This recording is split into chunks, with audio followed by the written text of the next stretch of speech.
गाजियाबाद डासिया के नरसिंहानंद के बयान के बाद आज मुस्लिम समाज पूरा कार्यालय जिलाधिकारी मेरठ के बाहर आज पूरा प्रदर्शन कर रहे हैं और हिंदुस्तान जिंदाबाद, एकता, एक हिंदू एकता, हिंदू मुस्लिम एकता एक होने की बात कर रहे हैं।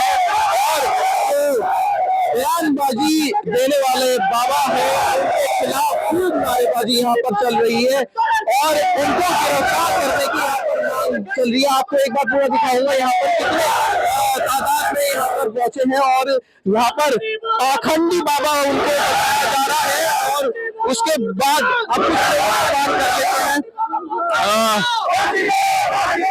क्या नाम है आपका? मेरा नाम हबीन खान है। हेवन, आपने देखा होगा क्या बयान है वो, किस तरीके से आप इस चीज को लेके चल रहे हैं और क्या आपकी मांग है? देखो, हाँ, सबसे पहले तो हम इस जो बयान है इसकी कड़ी निंदा नहीं कर सकते। ये तो बहुत अशोभनीय है और इस तरीके का बयान है कि आप देखिए देश में सांप्रदायिक तनाव और ज्यादा बढ़ता जा रहा है। ऐसे लोग देश के अंदर देश को बांटने का काम करते हैं। एक तरफ जहां सभी लोग मिलजुल कर रहते हैं, हम लोग जब देश आजाद हुआ तो हिंदू मुस्लिम सिख ईसाई सभी लोगों ने इस देश के लिए आजादी की लड़ाई लड़ी है। ये लोग मीडिया में लाइमलाइट रहने के लिए अशोभनीय टिप्पणी करते हैं, एक दूसरे के समाज को टारगेट करते हैं और ये एक ऐसा कारक बन चुके हैं समाज के अंदर जो भारत की एकजुटता और अखंडता को है ना खराब करने का काम कर रहे हैं। यही जो पाखंडी बाबा है लगातार बयानबाजी करते हैं, उल्टे सीधे बयानबाजी करते हैं। मैं तो सरकार से ये पूछना चाहता हूं कि जो उत्तर प्रदेश सरकार है और भारत की केंद्र सरकार है वो ऐसे बाबाओं पर क्या कानून लगाकर क्या कार्रवाई करने का काम करेगी। मुझे लगता है कि काफी संख्या में इन बाबा पे पहले से मुकदमे हैं और अभी भी एफआईआर इन पर दर्ज की जा रही है। अभी तक कोई गिरफ्तारी का कोई अभी सूचना हमें नहीं लगी है। पूरे देश में सभी लोग मुस्लिम समाज पूरी तरीके से उग्र आंदोलन करने के लिए तैयार है अगर हमारी बात को जायज तरीके से नहीं माना जाएगा। और आज हम डीएम कार्यालय पर इसलिए उपस्थित हुए हैं कि आप हम हमारे प्राथमिकी दर्ज कराएं और बाबा की गिरफ्तारी करवाएं। आज लोग हम बिल्कुल सांकेतिक रूप से कम संख्या में आए हैं।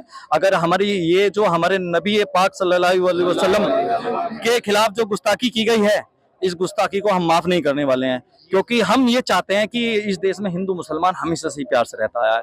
हम तो ये कह रहे हैं कि आप हिंदू समाज के किसी भी भगवान या किसी भी देवता या किसी भी गुरु पर अगर कोई मुस्लिम समाज का युवक या किसी अन्य समाज का युवक ऐसी टिप्पणी करता है तो सरकार को उसके खिलाफ भी कानूनी कार्रवाई करनी चाहिए। आज सरकार चुप है और कान बंद करे हुए है और एक तरफा देश के अंदर आप देख चुके हैं कि जब से भारतीय जनता पार्टी की सरकार है इन बाबाओं और ठग बाबा पाखंडी बाबाओं की संख्या बढ़ती जा रही है। ये लोग अनाप शनाप ये बयानबाजी करते रहते हैं। क्या मैं ये कहना चाहता हूं उत्तर प्रदेश सरकार के मुख्यमंत्री बाबा जी से, क्या पाखंडी बाबा के घर पे बुलडोजर जाएगा या नहीं जाएगा? तो हमारी यही मांग है। डीएम साहब से अभी हम मिलेंगे, अपना ज्ञापन देंगे और जब तक हमारी ये मांग पूरी नहीं होगी, इन पे एफआईआर नहीं होगी, हम अपनी लड़ाई लड़ते रहेंगे। आप अपना नाम बताएं। मेरा नाम मुनीर है और आज जो हम यहाँ डीएम कार्यालय आए हैं वो हम गुस्ताखे रसूल के खिलाफ इकट्ठा होकर, क्योंकि इन लोगों ने अपना रवैया बना लिया, क्योंकि ये किन लोगों ने? ये ऐसे पाखंडी बाबाओं ने ये सुर्खियों पाने के लिए ऐसे बयानबाजी करते हैं। देखिए, हमारे खिलाफ कोई बयानबाजी कर रहा है, हमारे परिवार के खिलाफ या हमारे समुदाय के खिलाफ, उस चीज़ को समाज बर्दाश्त कर सकता है, लेकिन समाज उसको बर्दाश्त नहीं करेगा जो हुजूर पाक की शान में ऐसी गुस्ताखी करेगी। हम दूसरी बात कहते हैं, हम ये वाली बात कहते हैं कि अगर कोई हमारा मुस्लिम समाज का कोई इंसान या कोई ऐसा आदमी दूसरे समाज के या दूसरे धर्म की मुखालफत करता है तो हम उसके भी खिलाफ नजर आएंगे, क्योंकि किसी को कोई राइट। आप हिंदू मुस्लिम एकता का एक तरीके से परिचय देना चाहते हैं और ऐसे ही आप चाहते हैं कि बाकी लोग भी ऐसे रहें। बिल्कुल ऐसे ही रहना चाहिए, क्योंकि देश का मुसलमान। कार्रवाई क्या चाहते हैं आप ऐसे बयानबाजियों के खिलाफ? देखिए, कार्रवाई जो हम चाहते हैं सर, कार्रवाई ये चाहते हैं कि उसके खिलाफ संगीन धाराओं में मुकदमा दर्ज हो, क्योंकि अब से पहले भी वो हमारे उत्तर प्रदेश के माननीय मुख्यमंत्री जी के खिलाफ भी अभद्र टिप्पणी कर चुके हैं। उससे पहले भी आपको जानकारी होगी कि मिसाइल मैन और महान वैज्ञानिक पूर्व राष्ट्रपति हमारे डॉक्टर एपीजे अब्दुल कलाम साहब के खिलाफ भी वो बयानबाजी कर चुका है। तो ऐसे बाबाओं को चिन्हित करके उन पे कार्रवाई की जाए और कड़ी से कड़ी सजा दिलाने की हम मांग करते हैं और हमें उम्मीद करते हैं कि आप लोग इसमें हमारी मदद करेंगे। ठीक है, आप क्या कहना चाहते हैं? क्या नाम है? मेरा नाम शोएब अली है, छात्र संघ महामंत्री डीएन कॉलेज से। आज हम जो सब लोग यहाँ इकट्ठा हुए हैं वो सब आपको पता है किस वजह से इकट्ठा हुए हैं। हमारे प्यारे नबी रसूलुल्लाह सल्लल्लाहु अलैहि वसल्लम के शान में गुस्ताखी इस बाबा ने लगभग 5 या 6 बार ऐसी गुस्ताखी की है और हर बार ये बिल्कुल शालीनता से बच जाता है। सरकार सत्ता का संरक्षण प्राप्त है इसे। और हम आज यहाँ बहुत कम संख्या में लोग इकट्ठा हुए हैं और अगर उसको हम 2 दिन का अल्टीमेटम देते हैं, अगर 2 दिन के अंदर इस बाबा की गिरफ्तारी नहीं होती है तो 2 दिन के बाद यहाँ पूरा शहर इकट्ठा इस पूरे डीएम कार्यालय को, कमिश्नर को पूरा का पूरा घेराव करेंगे। और हम बस यही मांग करते हैं कि बाबा के लिए एक ऐसी सजा हो जाए जो नजीर बन जाए, बस हमारी यही मांग नजीर बन जाए। आप कह रहे हैं कलेक्ट्रेट घेरेंगे और अधिकारी से बात करेंगे, अपनी बात रखेंगे, लेकिन बहुत सी जगह पे पथराव शुरू हो चुका है, विरोध काफी बड़ा है, उनके लिए आपको क्या कहना है? नहीं, विरोध पथराव शुरू प्रशासन की कमी से हो रहा है। जब उसके खिलाफ, बाबा के खिलाफ गाजियाबाद में एफआईआर दर्ज हो चुकी, तो उसकी गिरफ्तारी क्यों नहीं कर रही प्रशासन? सत्ता का संरक्षण प्राप्त है, वो तो चाहते हैं कि तनाव और बढ़ जाए। जगह जगह प्रदर्शन हो रहे हैं, लोग ये चाहते हैं प्रशासन वाले के तनाव और बढ़े, और सरकार भी यही चाहती है कि नफरत और बढ़ जाए। बिल्कुल, हम सालिन तक। क्या नाम है आपका? मेरा नाम मुफ्ती मोहम्मद अबरार, मैं यही मेरठ में एक मस्जिद में इमाम हूँ। देखिए, हमारे नबी सल्लल्लाहु अलैहि वसल्लम पूरी दुनिया के लिए रहमत बनकर के आए हैं। आप सल्लल्लाहु अलैहि वसल्लम ने पूरी दुनिया को रहमत का पैगाम दिया और मोहब्बत का पैगाम दिया। नबी हमारे इंसानों के लिए भी रहमत, जानवरों के लिए भी रहमत। अल्लाह के नबी के पास जब कोई भी मेहमान आता था तो मेरे नबी बगैर मजहब देखे, बगैर कुछ देखे उसका इस्तकबाल किया करते थे। हर एक को हमारे नबी सल्लल्लाहु अलैहि वसल्लम ने मोहब्बत का दर्स दिया है, और उसी नबी के खिलाफ आज इस तरह के अल्फाज कहे जाएं। वो नबी जो मोहब्बतों का पैगाम बांटता है और मोहब्बत का दर्स देता है, आज उस नबी के खिलाफ गाली गलौज की जाए और उसका अलियाज बिल्ला अल्फाज कहते भी शर्म आती है, पुतला फूंकने तक की बात कही जाए। एक और चीज आई थी, एक वीडियो हमने भी देखी, उसमें कहा गया कि मदरसों को बम से उड़ा दे। बताइए, वो मदरसे जो अमन का पैगाम देते हैं, जो इंसान को इंसानियत के साथ जीना सिखलाते हैं, तरह तरह की बयानबाजी करके लोग मशहूर होना चाहते हैं। एक आदमी घर में बैठा हुआ है जिसे कोई नहीं जानता, वो चाहता है कि लोग मुझे जाने, इस्लाम के खिलाफ बोलना शुरू कर देता है। याद रखें, इस्लाम इतना लावारिस नहीं हुआ।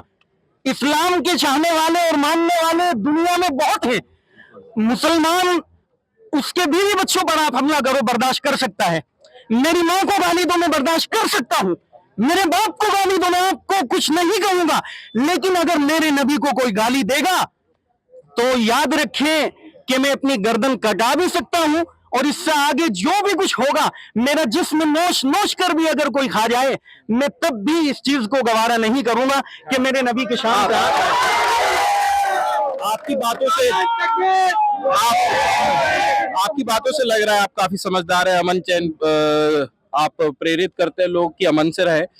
जिस तरीके से आपने देखा होगा कि बुलंदशहर में पथराव भी हो गया, विरोध काफी बढ़ गया, उन लोगों को आप क्या समझाना चाहते हैं? भाई, हम ये समझाना चाहते हैं कि प्रशासन की कमी है।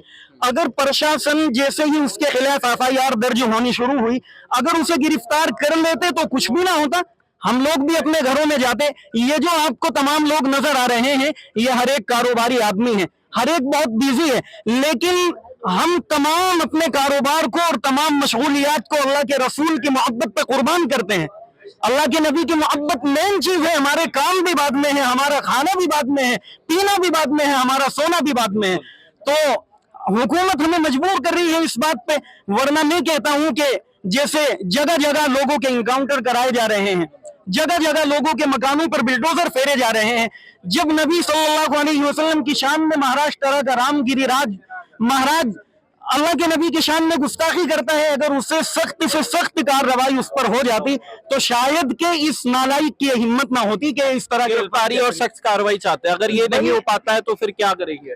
देखिए, नबी सल्लल्लाहु अलैहि वसल्लम की मोहब्बत हमें इजाजत देती है कि मुल्क के कानून का पास रखते हुए मैं अपने नबी की मोहब्बत में मर जाऊं, मिट जाऊं, हर कुछ हो जाऊं, लेकिन हम नबी सल्लल्लाहु अलैहि वसल्लम की जात पर आंच नहीं आने देंगे। कहो भाई इंशाअल्लाह। नबी की मोहब्बत में हम दीवाने हैं, पागल हैं, मस्ताने हैं, लेकिन याद रखें कि हम कानून को मानते हैं। हम लोग वो नहीं कि कानून के खिलाफ चले जाएं, हम लोग कानून के दायरे में रहते हुए करते हैं। लेकिन हुकूमत को भी समझना चाहिए कि जब एक समाज कानून को इतना ज्यादा मान रहा है, कानून को अपने आगे आगे लेकर के चलता है, तो फिर उन्हें आजमाया ना जाए। नबी की मोहब्बत में एक शेर, नबी सल्लल्लाहु अलैहि वसल्लम की मोहब्बत में किसी शायर ने कहा, सुनो भाई, मोहम्मद की मोहब्बत, सुनो और सुनो, मोहम्मद की मोहब्बत दीन हक की शर्त अव्वल है। मोहम्मद की मोहब्बत दीन हक की शर्त अव्वल है। इसी में हो अगर खामी तो ईमान मुकम्मल है। मेरा और सब मुसलमानों का ईमान है कि नबी के मोहब्बत के बगैर हम जिंदा नहीं रह सकते। आखिरी आपसे ले लेता हूँ, क्या नाम है आपका? मेरा नाम आदिल है। आदिल, बताइए क्या कहना चाहते हैं? मेरा कहना ये है, ये जो पाखंडी बाबा हैं, इनका क्या इलाज है? अब योगी को नहीं दिख रहा क्या? अब जो हमारे जो शासन प्रशासन को उन्हें नहीं दिख रहा क्या? सब मांग बताइए भाई। नहीं, अगर ये मांग पूरी नहीं होगी हम अनिश्चितकालीन धरना करेंगे और हम डीएम साहब का घेराव करने का काम करेंगे। बहुत शुक्रिया बात करने के लिए। और ये तो हमारे साथ कुछ मुस्लिम समाज के लोग जिनका विरोध यहाँ पर देखा जा रहा है और जिलाधिकारी का दफ्तर पूरे तरीके से घेर लिया है। काफी बड़ी संख्या पर ये यहाँ पर पहुंचे हैं और कह रहे हैं जो बयानबाज आरोपी नरसिंहानंद है उनको जल्द से गिरफ्तार किया जाए, नहीं तो बड़ा नुकसान प्रशासन और शासन को देखना पड़ सकता है। उत्तर प्रदेश, मेरठ।